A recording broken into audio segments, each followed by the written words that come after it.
Ilonggo pala si sir, no? Bisaya ka or Ilonggo? Matagal na po kasi ako wala do'n, pero yung punto ng pagsasalita ko parang yun ang hindi nawala. Okay. Pero naiintindihan niyo po yung Tagalog? Yes po, opo. Naintindihan niyo pa rin po yung Bisaya? Kalahati, 1/4 na lang po naiintindihan ko. So ibig sabihin, hindi ka Bisaya. Kasi sabi mo kanina, nalilito ka dun sa iyong judicial affidavit kasi Bisaya ka. Bisaya rin po kasi ako eh. Kaya naisip ko, kung Bisayain ko, baka mas magkalinawan tayo ba?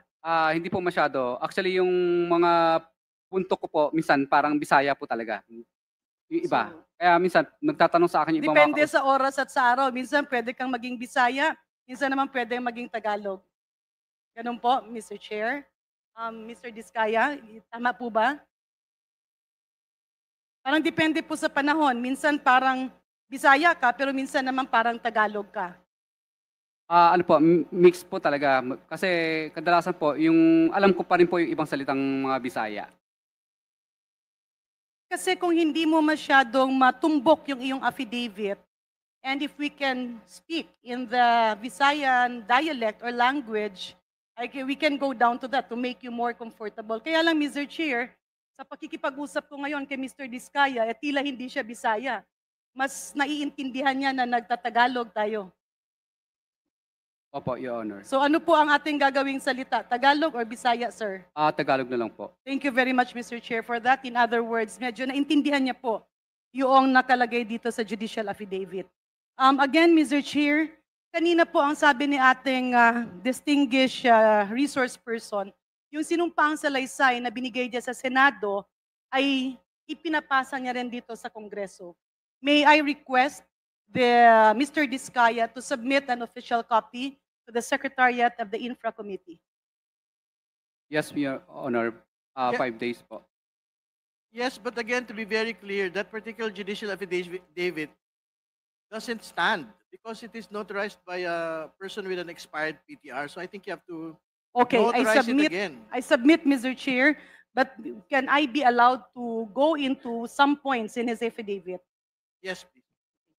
Sir, dito po kasi, kung titingnan ko po, nagsimula po ang iyong sinumpaang salaysay taon 2003.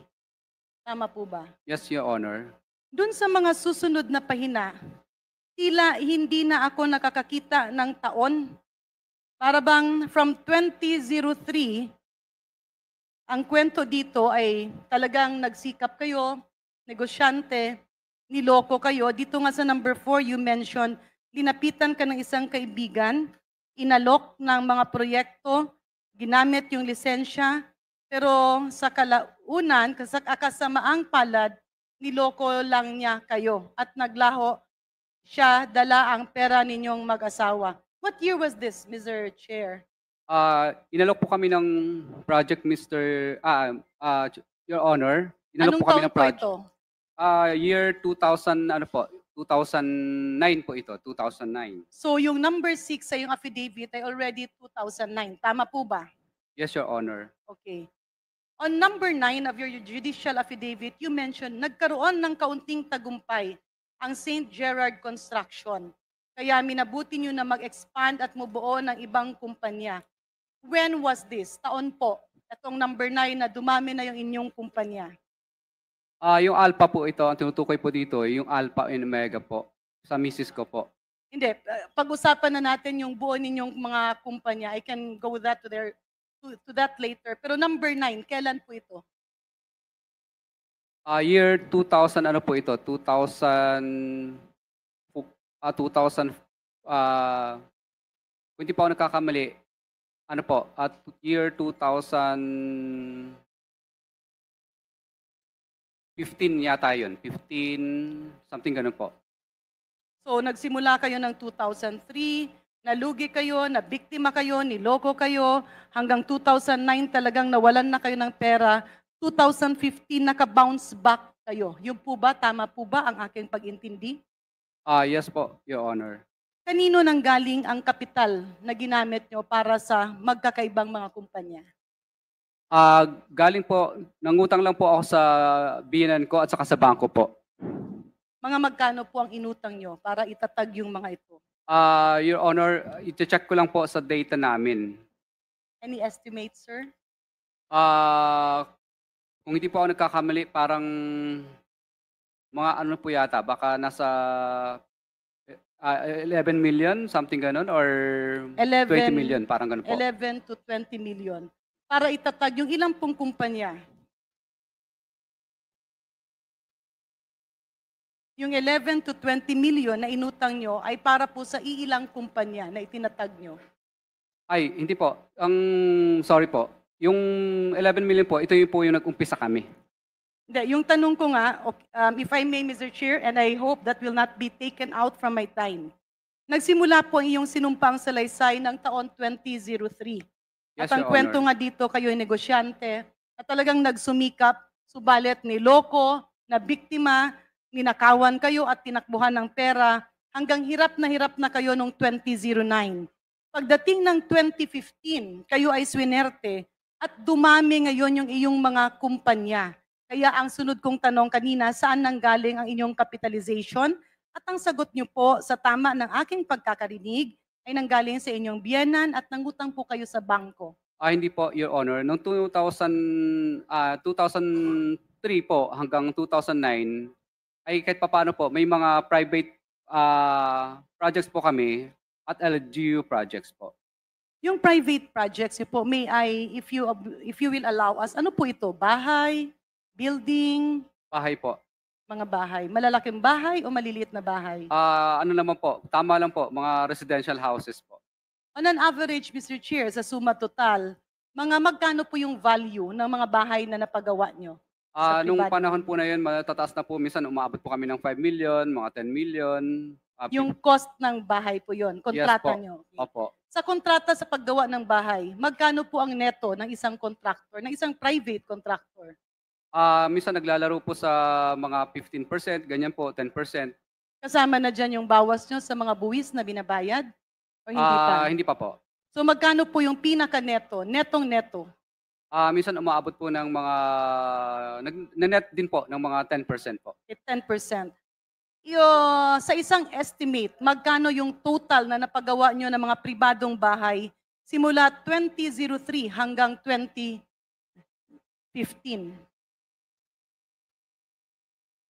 Marami-rami din po. Wala pa akong data sa ngayon kasi matagal na po Aabot masyado. ba siya ng 100 million? Parang ganun po. Mahigit. So kung 100 million, ang neto-neto nyo ay 10 million. Nung kayo po ay niloko at ninakawan at tinakbuhan ng pera, magkano po ito? Malit lang po na halaga yun, Your Honor. Approximately how much, sir? Ano po, mukhang nasa, hindi ko mapatandaan kung nasa 5 million po.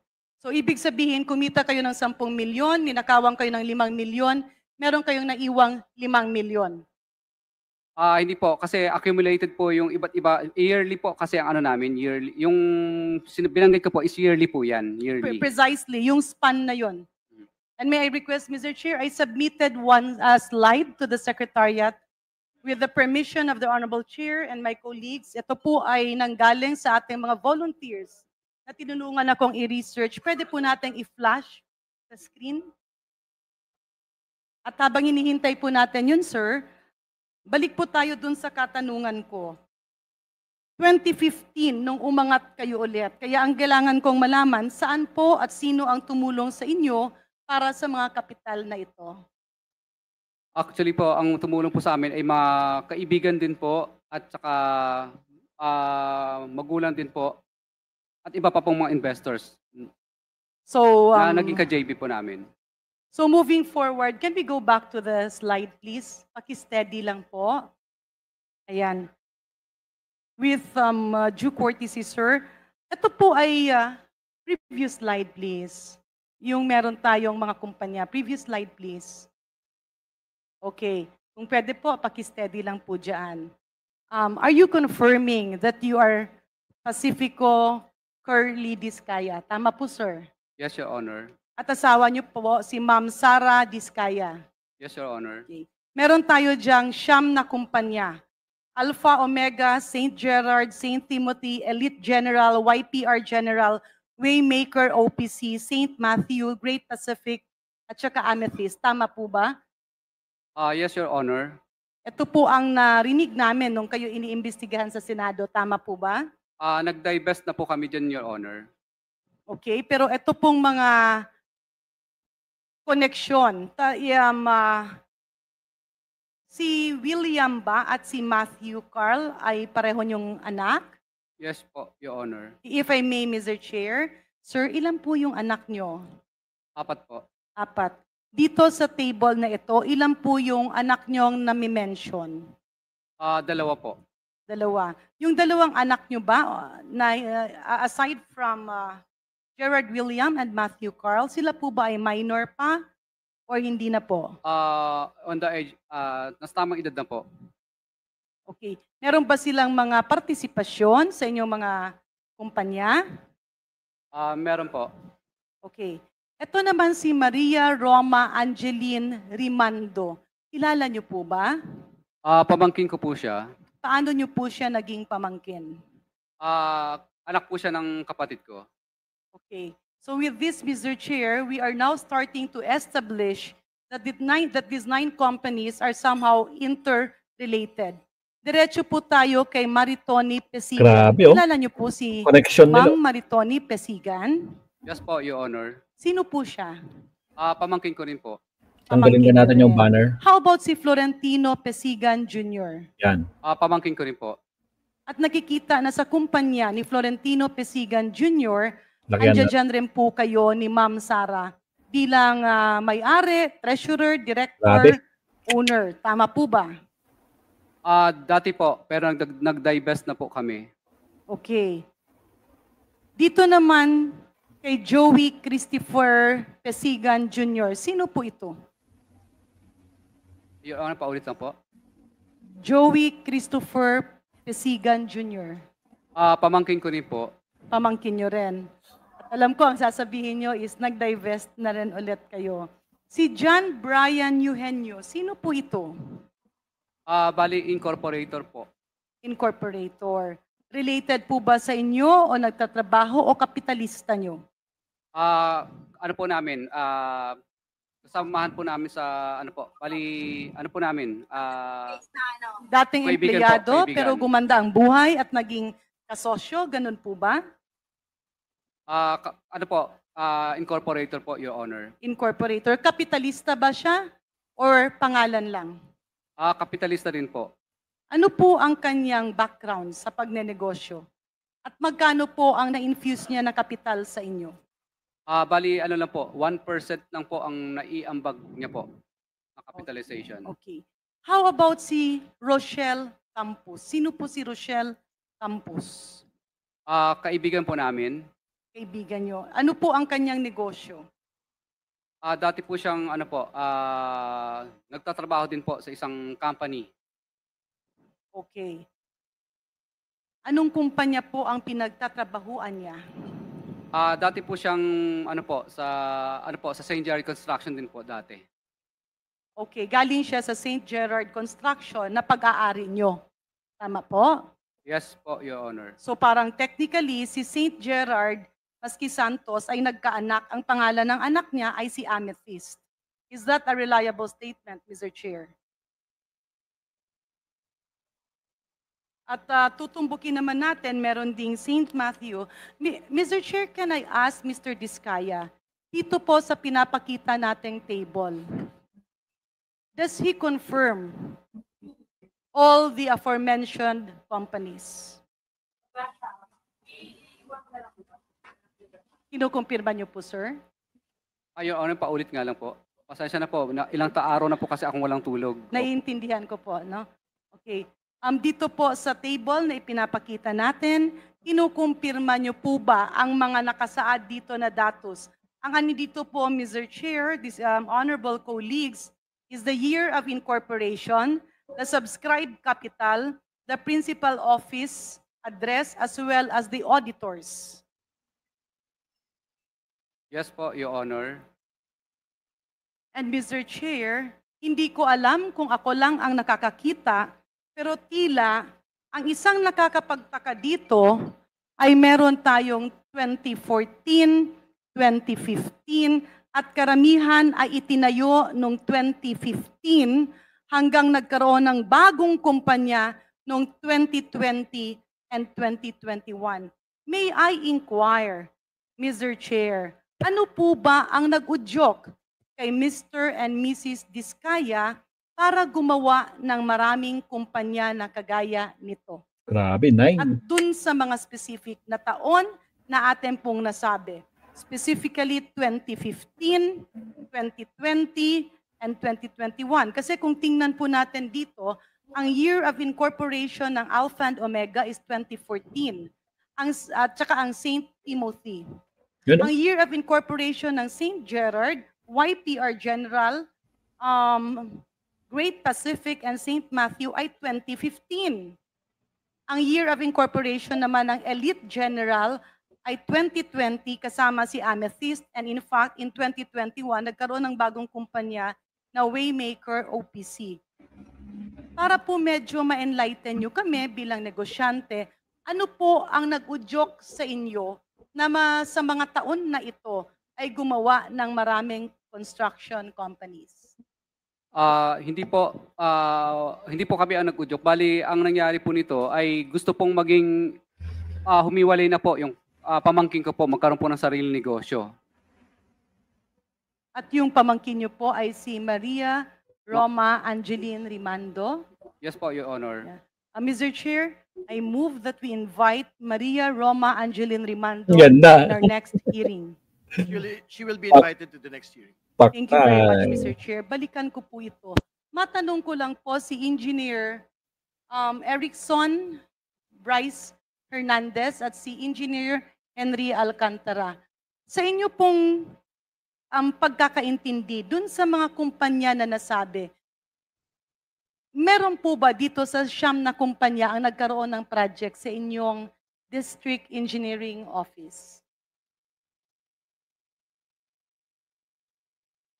Tingin ko po, sumasali po sila sa bidding. Meron po ba sila, sir, na napanalunan? Tingin ko po meron. You have to be very precise, District Engineer Alcantara, kasi po, yung St. Timothy po yung substandard na napunta ng Pangulo. DE kayo nun eh, di ba? Yes, Your Honor. Just confirm it. Opo, Your Honor. Sige po. So, Mr. Chair, can we request Engineer Alcantara or anybody in the office to furnish us with the awarded projects or awarded contracts of the 9 companies I mentioned earlier? Your Honor, we will be requesting to the incumbent OIC District Engineer because as of now, we are already suspended. Your Honor. Yes, we will ask DPWH Bulacan first. Okay. Where's the OIC? Can we I request think the OIC is here. Di ba? yung OIC po? While we are waiting for the OIC, may I inquire from Engineer Bryce, yung pong mga sinabi nyo kanina mga proyekto, meron po ba ditong napunta dito sa siyam na kumpanya or wala? Hindi ko po matandaan, Your Honor. Hindi nyo po matandaan. Hindi po. Okay. My other question, Mr. Chair, kay Engineer Alcantara, doon po sa sabi, either kay Engineer Alcantara or kay Yusek Cabral, doon po na sa nasabi ni former Secretary Benoan, I forgot if it was 15 projects and growing, doon po sa mga alleged ghost projects. Meron po ba doon na ang nakakuha ng kontrata is any of these 9 companies? Alamin po natin, hindi ko na po kasi ma-recall yung mga nabanggit po ng Secretary Bunuan kung alin po doon. Sa dami po kasi hindi ko na po matandaan yung mga nakakuha ng mga project na nanalo sa bidding po. Okay. How about si Mr. Diskaya? Sir, meron ka po bang natatandaan na mga nagawa niyong project na pinagbibintangan na ghost or substandard? Your Honor, meron po, pero yung substandard po na yun na tinuro nila ay hindi po namin project. Project po na lugar po ni Wawaw, yung lugar na naituro po doon sa news. Okay. Hindi nyo, lisensya nyo tapos hindi kayo ang gumawa? Ganun po ba? Hindi po, Your Honor. Sa amin po yung project na yun, pero ano po yun, bali, Kay Wawaw po yung lugar na yon na pinakita po sa news na substandard daw. Hindi po yung location na yon, hindi yung saktong location na yon. Matanong ko rin, Mr. Diskaya, kasi doon sa judicial affidavit nyo, syempre marami kayong mga napangalanan. Meron kasi doon iba, let me take for example in the case of Congressman Roman Romulo. Sangayon doon sa inyong affidavit, may lumapit sa iyo na tao at ang sabi ng tao ay kailangan 30%. Tama po ba? Tama po, Your Honor. Sino po yung tao na yon na lumapit sa iyo? Si D.E. Aris po. District engineer siya. Yes po, Your Honor. Hindi ba pagkaganyan, hindi ba na tinatanong nyo yung opisina? Or baka meron kayong kakilala para po ma-confirm kung totoo ba na yun ay instruction talaga at direktiba ni Congressman Roman Romulo? Bali, sinabi po kasi ni D.E. Aris na para doon po yon yung hinihingi. Ano po ang nag-udyok sa inyo para maniwala? Bali, ano po, common ano po yun, common knowledge po doon sa lugar na yon. Common knowledge na alin po? Na kailangan po talaga magbigay po. At yung sekretary po niya ang kumukuha. Hindi po kaya yan na kwento lang ng DE? The reason why I'm asking, Mr. Chair, kasi pasensya na po kayo, we would really like to believe your judicial affidavit, pero it's a public knowledge na medyo kontrapartido kayo ni Congressman Romulo. So parang hindi namin maiugnay na magkakaroon ng transaksyon ang isang tao na politically kalaban niya. Di ba parang ang hirap itugma? Hindi po. Bali, nilabanan po kasi namin yung mga project, kaya kinausap na lang po kami ni D.E. Aris. Pero hindi nyo nakaharap si Congressman Romulo? Hindi po. Sabi lang po niya ay, ano po, pondo po ito ni Kong Roman. Okay. Moving forward, meron din kasi ikaw mga ibang allegation na hindi nyo naharap yung opisyal. Paano nyo bini-verify? Kasi may mga sinasabi ka, may nag-name drop sa mga malalaking tao, may nag-name drop sa ganito. Hindi po ba na baka mamaya may nag-udyok sa'yo na papuntahin sa ganoon ang iyong affidavit para ikaw ay maengganyo at magkaroon ng rason na i-consider na state witness? Mami PR. Yes, Janet, please wrap Ah. up, please. Hindi po kami pinahihirapan sa project. Alam po namin pag nakarating, ibig sabihin po, hindi po kami pinahihirapan, hindi po namin mutual Mr. terminate Chair, ang let me project. rephrase my question. Ang tanong ko po kasi, doon po sa kanyang judicial affidavit, dahil kailangan makita kung mapapaniwalaan ba o hindi, meron po siyang mga pinapangalanan na sabi ni ganito, sabi ni ganon.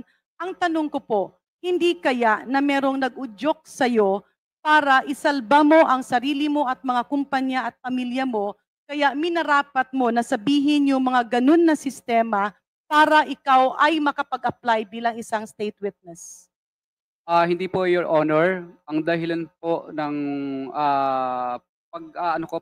state witness mo ay dahil po sa natatakot po kami, nilulusob po kami araw-araw ng mga iba't ibang grupo po sa aming bahay. Walang kumausap sa'yo? Wala pong kumausap. Wala ring nag-engganyo sa'yo, sa iyong kamag-anak o sa iyong abogado? Bali po, ang misis ko po ang nag-inganyo sa akin. Ayaw ko nga po dahil natatakot po kami sa aming buhay. Pero Sino basta po ang nakausap ni misis nyo? wala po nakausap ang misis ko. Bali, gusto lang po niya ng katahimikan. Kaya po siya ang nag-encourage sa akin dahil sa simbahan po, pinag-uusapan po kami ng mga pare sa misa at homily. Yung payong po. Tapos galit na galit po sa amin ng mga tao. Kaya po, ang nangyari po nito ay... Sa pananaw nyo ba, Mr. Diskaya, kapag ikaw, hindi kaya na napilitan ikaw magtestigo sa Senado para magkaroon ng tsansa na maging state witness at iniisip mo na baka yan ang maging solusyon sa malaking problema nyo ngayon? hindi po, Your Honor. Hindi po, Your Honor. Okay. Mr. Chair, I have my last slide. Can we request the Secretariat to flash that slide? Please Ando doon na po flash siya. slide. Secretariat.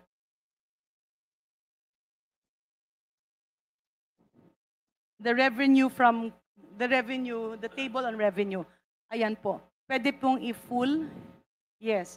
So, Mr. Chair, Mr. Diskaya, yan po ay nanggaling din sa ating mga volunteers na nag-check ng inyong mga sinasabi nating financial statements or financial reports sa Securities and Exchange Commission. Can you peruse? Pwede niyo po bang matingnan yung table na yan? And can you confirm the veracity of the numbers and the information being given there?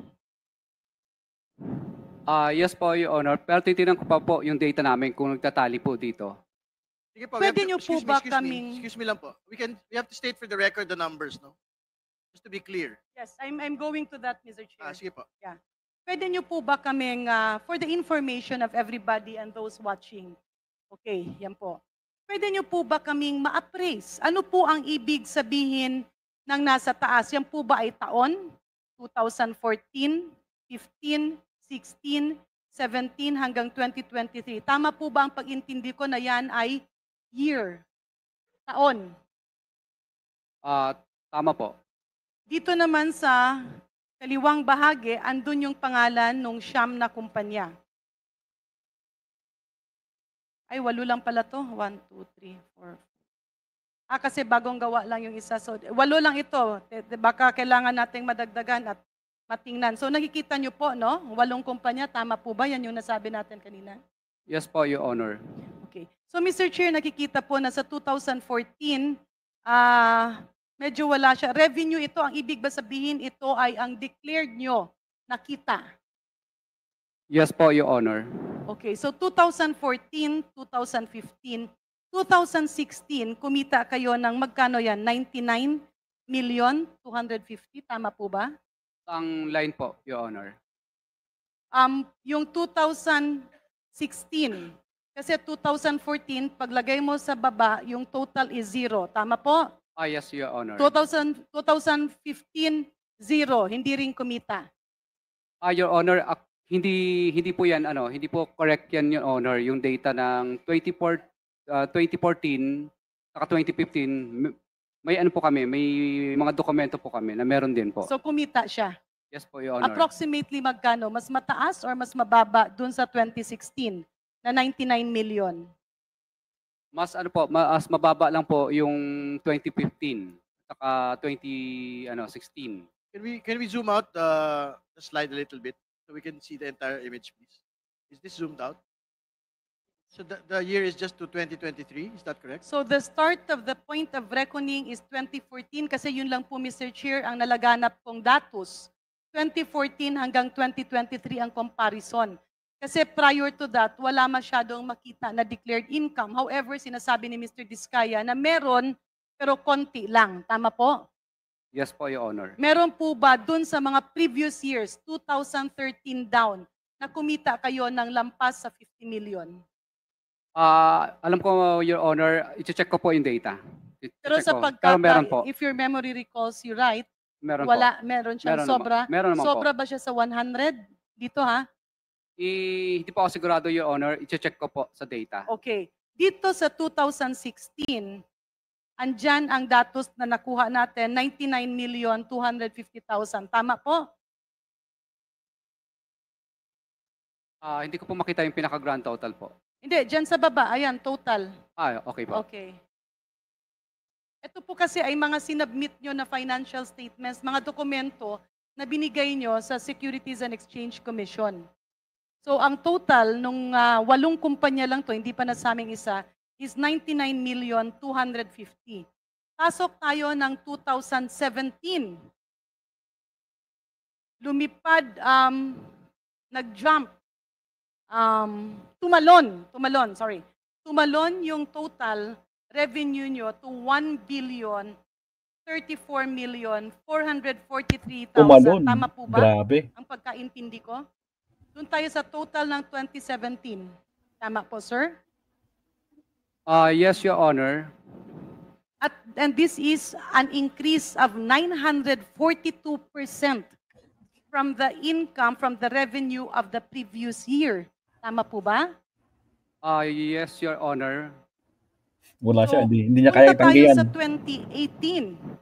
Pagdating ng 2018, tumalon ulit from 1 billion naging 12.05 Grabe. billion, which is an increase of 1,065% ang revenue ng inyong mga ng Diskaya companies. Tama po ba?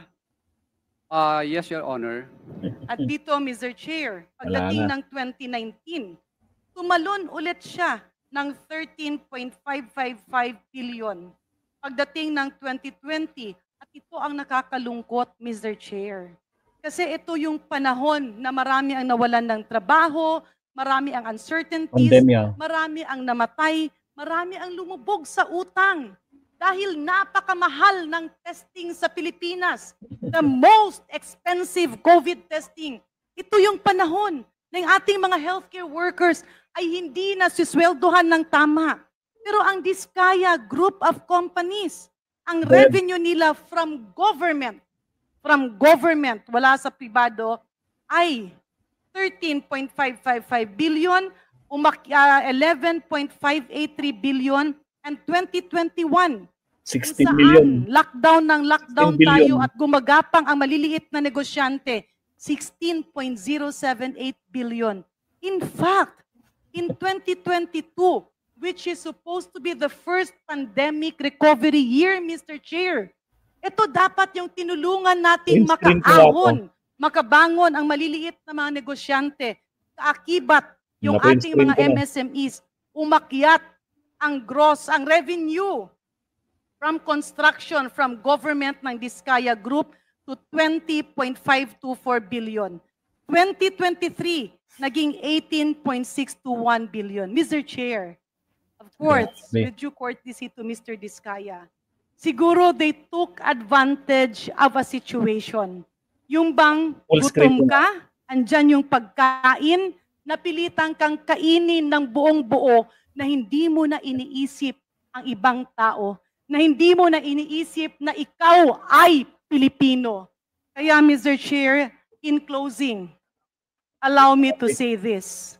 Ako'y nagagalak bilang isang Pilipino na nadiskubre ito at sana ang ating panawagan, mahinto ito sa current administration because we should not allow the continuity of such programs and such projects. And lastly, Mr. Chair, dahil ako'y nagulat nung tayo ay nag-participate sa komitiba na ito, ano ba ang kinakatakutan ng iba na tila ayaw tayong patanungin? And let me quote Mr. J. Sonsa. Ang sabi niya, etong kinatawan daw na ito ay maraming nakitang ghost at unfinished flood control projects na bilyones ang halaga, kabilang ang mga proyektong gawa ng Diskaya Group of Construction Companies. For the record, Mr. Chair, this is the first time that I've met Mr. Diskaya or anybody in his company at hindi ko siya kilala.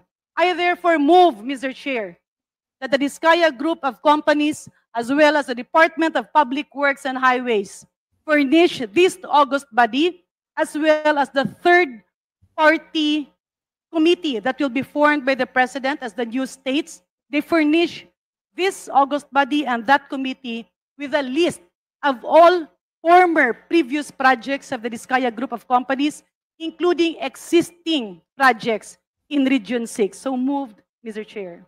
Region 6, only for Region 6? Yes, because that is to clear my name. There is a motion. Do I hear second? Second. Are there objections? Hearing none, the motion is approved. Mr. Chair, just a clarificatory question. Dahil nag-uusap kami ni Kong Egay, the amount which was flashed, is that the net income of your company? Is it a gross revenue or are those contract prices? Revenue. Your Honor, Wow, gross revenue. revenue po yan, Your Honor. Hindi po yan net income. Okay, all right. Can we see yung kung ano yung net income? Ngayon, mas malala. Furnish us also. Yes po, Your Honor. Hindi po, gross revenue lang po yan, Your Honor. May mga lugi pa po dyan. Kasi Opo. nagugulat lang kami, sobrang laki. Parang gusto ko Thank na rin you. maging contractor. Thank you for the response. Do you Mr. have Chair, anything more to say, just to quick Janet? interjection.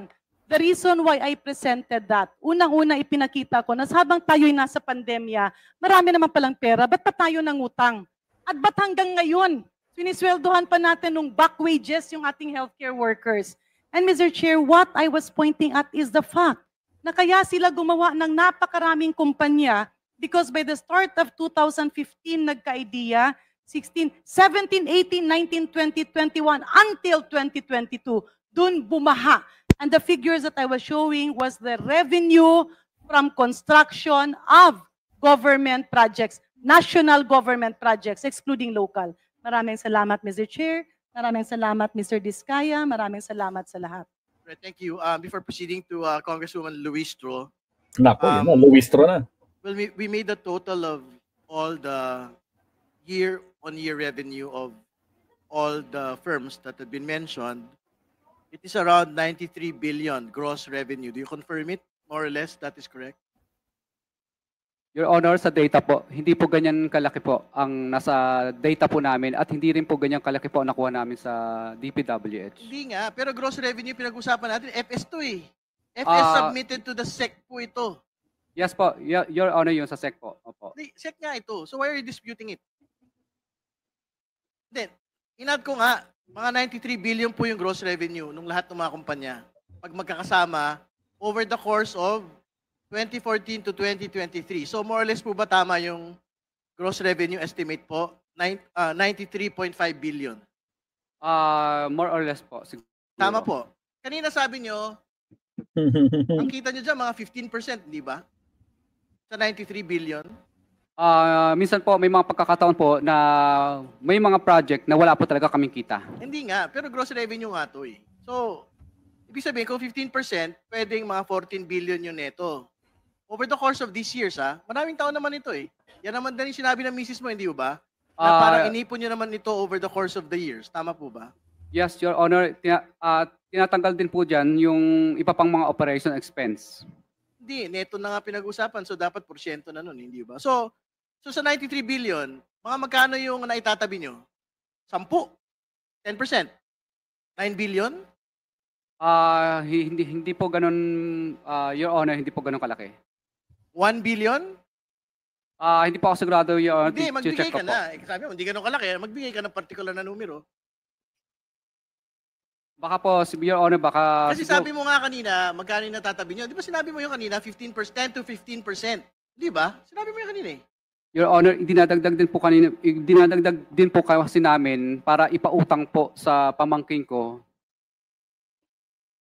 Hindi nga, neto nga yung pinag-usapan. Wag mo na isama nga yung magkano yung naitatabi? 10 to 15% yung sinabi mo na kanina dito. Kasi una sa lahat, walang naniniwala na 2 to 5% lang eh. Di ba?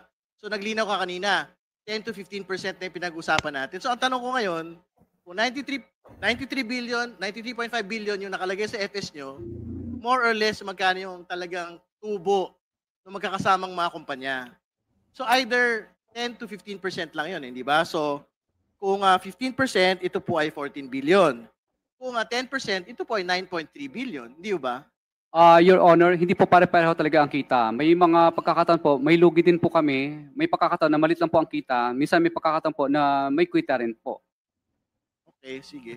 Mr. Chair, Sige, antayin siguro namin pwede yung na rin net income. mag-submit ng ng Hindi, net FS, revenue. Padala na lang ho. You're required to submit the financial statements kasi we will see po in the net income kung magkano ho talaga yung tubo ng mga kumpanya taon-taon. Sige po, do you have a response?